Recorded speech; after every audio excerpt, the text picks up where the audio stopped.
ពេលខ្លះអ្នកដតីធ្វើអំពើល្អសមគួរបែបណា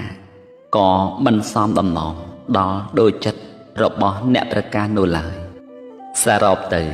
នៅក្នុងពិភពលោកនេះជីវិតដែលរស់នៅចំពោះមនុស្សដែលប្រកាន់ក្តី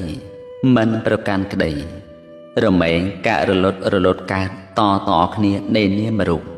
តាមពិតមិនមានអ្វីអស្ចារ្យដែលយើងត្រូវប្រកាន់ហួងហែងនោះទេការស្រឡាញ់អ្វីមួយ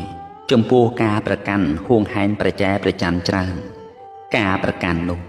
មកជានឹងបាត់បង់នឹងរលាយទៅក្នុងថ្ងៃណាមួយពុំខាន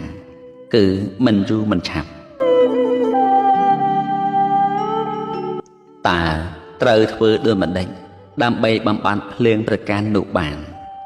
ដូច្នេះលោកអ្នកត្រូវធ្វើចិត្តរស់នៅប្រកបដោយងាយងាយទទួលអាហារដោយងាយងាយទទួលដំណេកដោយងាយងាយស្លៀកពាក់ដោយងាយងាយ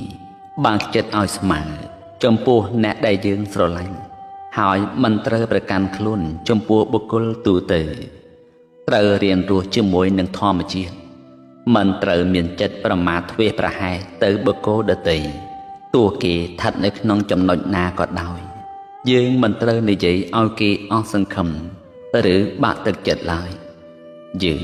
មិនត្រូវនិយាយអាក្រក់ពីអ្នកដទៃទេព្រោះគេមិនចង់ឮព្រមទាំងខ្លួនយើងផងដែរ